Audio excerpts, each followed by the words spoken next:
If you've ever wondered what enchantments are the best to use in any and all of your gear, or what the different enchantments do, then you won't need to wonder anymore.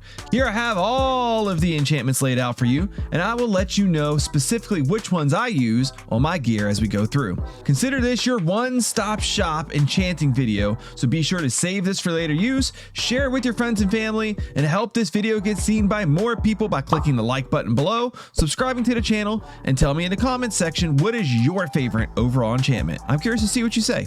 Now, the way we're going to go over things here is I'm going to go over each enchantment once. The first time we get to it, you'll kind of be able to visually see what enchantments go with what items, because they are grouped together and they're separated by sometimes things being exclusive to each other or not being available each type of item, and I will explain as we go through. So first, let's start with armor, or the wearables. You have the helmet, the chest plate, leggings, boots, and the elytra.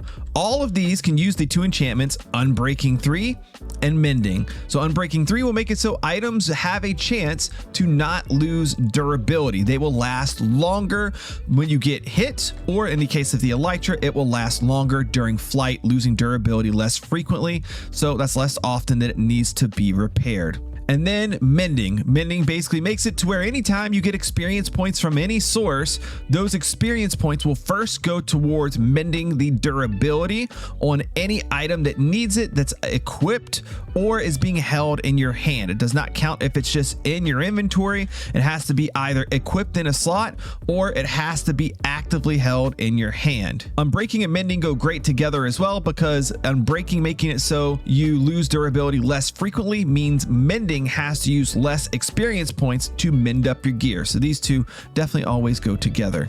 Now, moving on to the protection. First, we have protection 4, which reduces all damage that is taken by a okay amount. These other three types of protection will protect against specific things by a greater amount. So you have fire protection, projectile protection, and blast protection. Fire protection protects against fire, and it can even stop you from burning in fire. And if you actually equip enough of it, you can actually even swim in lava without taking damage, funny enough. Number 2, you have projectile protection, which simply protects you from projectiles, things being shot at you, and blast protection, which will protect you from those pesky creepers that like to blow you up. Also, gas fireballs, wither explosions, things of that nature would also count within blast protection. Now, these protections are mutually exclusive, meaning you can only have one of them per piece of armor. You cannot put all pieces of protection on each piece of gear, so you're going to mix and match these to some extent, which I will show you a little bit later in my final rundown of the gear. Next, you have thorns. Thorns, the highest level is 3, and thorns simply will damage something that damages you. Some people like to include this on all of their armor. Some people don't like to use it at all. It's going to be a personal preference. Reasons not to use it is if you're fighting an Enderman or a Shulker, if you damage them back while they're damaging you, they're more likely to teleport away. Also, if you're trying to do something like capture a zombie or something, it may end up hitting you to the point where it gets killed, so you may or may not want thorns. Next, we have item specific. For the helmet, you have Respiration 3, which will make you hold your breath underwater much longer, and Aqua Affinity, which will make you mine blocks underwater at the same speed as you do on land. The chest plate has nothing extra. Your leggings, though, recently added in Swift Sneak, and Swift Sneak will make you move faster while crouched. Swift Sneak 3 will actually make you move crouched at the same speed as you walk without being crouched. Very nice. For your boots, you have Feather Falling 4, which will reduce fall damage.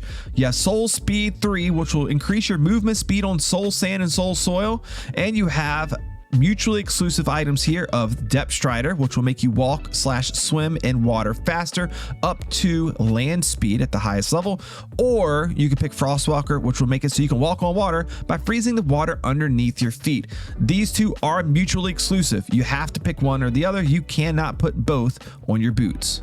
The elytra also has no special enchantments for it. So Prowl, what is your favorite one to use? What does your best in slot gear look like? Well, here you go for the helmet: Protection 4, Respiration 3, Aqua Affinity, Unbreaking 3, and Mending.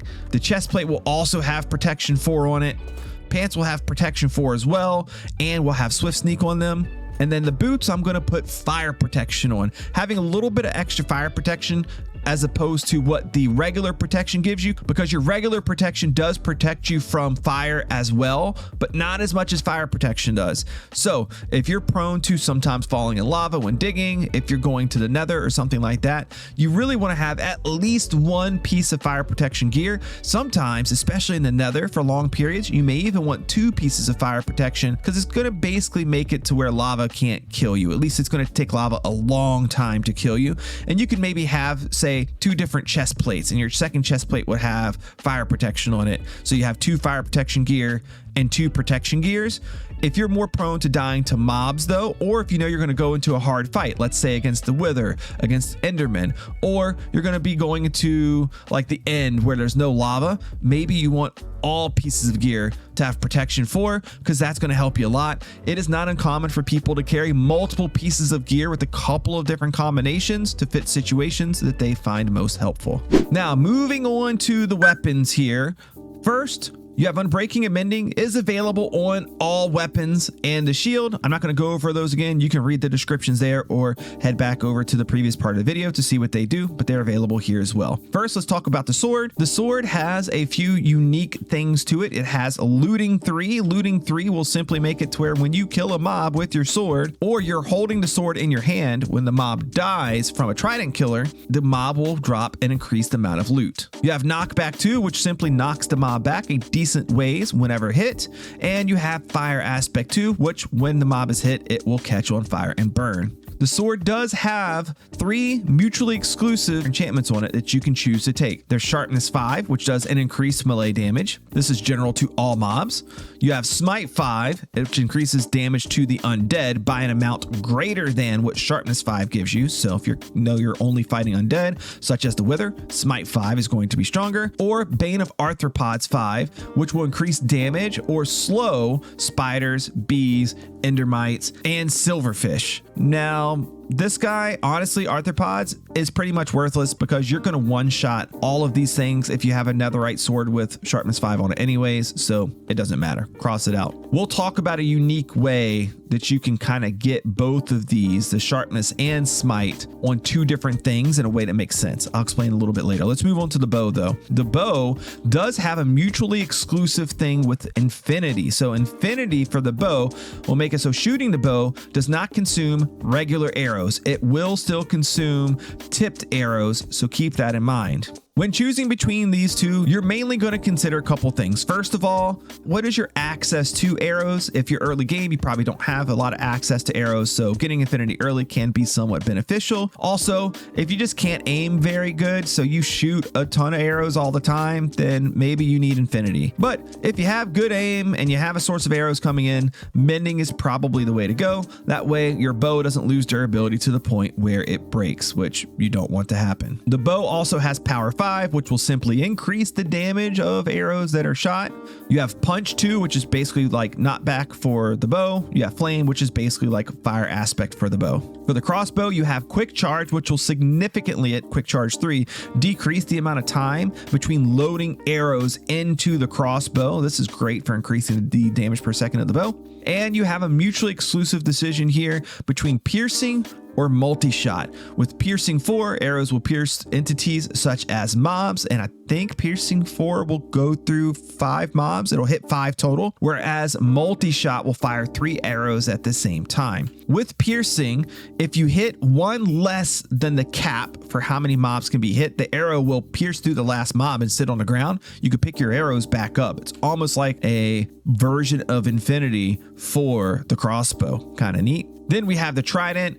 Impaling 4 is basically like Power 5 for your bow or Sharpness for your sword. It does more damage, but on Bedrock Edition, it does more damage against mobs that are in water. Any mob that's in water, it does more damage to. Whereas on Java Edition, it does more damage to aquatic mobs. So it won't do more damage to a zombie in water per se. So there is a little bit of a parity difference there. You also have some mutual exclusivity here in a way on the Trident as well. First of all, you can take Channeling and Loyalty 3 together. Channeling makes it so during thunderstorms, you will summon lightning at the target. It's kind of cool. Or Loyalty, your trident will return to you after being thrown. Neither one of these can be used with Riptide though. Riptide launches you, the player, with the trident if you throw it while in water or rain. Really cool with the Elytra. You have to try it out. It's incredibly fun. Now, Prowl, what do you use for these? Well, let me show you. For our sword, I will use sharpness on it, looting, unbreaking, knockback, and mending. I don't like to use fire aspect for the sword because if you catch a mob on fire and it dies from the fire, you cannot get the looting effect. So I suggest don't put it on your sword. The bow, pretty simple. I use mending instead of infinity for the bow. I'm a good shot. 64 arrows is the same as 1 arrow in terms of how much space it takes up in my inventory. And I always have tons of arrows at base, so it's always easy to refill every couple days when I need to. So mending, definitely the way to go for your bow. The crossbow, I like to take piercing instead of multi-shot. Multi-shot's just hard to hit a lot of mobs at the same time with. Although if you get close enough to the mobs, you can hit them with 3 arrows at the same time, which is kind of cool. Otherwise, piercing is great because I can pick my arrows back up as it passes through multiple mobs onto the other side of them. And as far as a trident, it's not a bad idea to have both tridents. So we have a loyalty one here. It's kind of nice to be able to like throw the trident and have it quickly come back to you. But also in the rain, especially, the fastest way to travel in the game by far is a Riptide trident. So good idea to have one available when needed. Now for your tools, these are all going to be pretty similar to each other, almost exactly the same in fact. So we're going to kind of group them all together. Unbreaking and mending, those are given. You guys already know about those. Efficiency though will increase the tool's speed. Efficiency 5 being the highest. This is an absolute must for all of your tools because it will make them, for a lot of cases, insta-mine whatever you're trying to gather. And if it's not insta-mining, it's pretty darn close and it's incredibly fast. Also, I will say a small parity difference between Bedrock and Java is on Bedrock Edition, wood can be insta-mined with an efficiency 5 axe and a haste 2 beacon. I'm not going to explain beacons right now. Look them up if you don't know. Whereas on Java Edition, you cannot insta-mine wood. So wood mines an incredibly amount faster on Bedrock Edition than on Java. All of these tools, you have the mutually exclusive option of Silk Touch or Fortune. So what does that mean? Silk Touch means the mined block will drop itself. And a good example of this is ore blocks like say diamond or coal or any of the other ore blocks. You will get the actual ore block itself. Or for example, stone. If you mine stone with a Silk Touch pickaxe, you will get the actual stone block. If the pickaxe does not have Silk Touch, that stone turns into cobblestone. On the other hand, you can get Fortune on any one of these. Fortune is going to make it so any ores will drop more of that ore or items will drop more of that item. So for example, your pickaxe, you're going to want to have a Silk Touch and a Fortune pickaxe because sometimes you're going to want that stone instead of that cobblestone. And other times you're going to want to get higher yields, higher amounts for the ores that you mine. The axe and the shovel don't really matter a whole lot. The shovel, if you want to get a lot of flint, you can mine gravel with the shovel and Fortune 3 and get a lot of flint. And for the hoe, this is a pretty important decision as well because Silk Touch, you will get leaves from your trees or you can get more saplings with Fortune 3.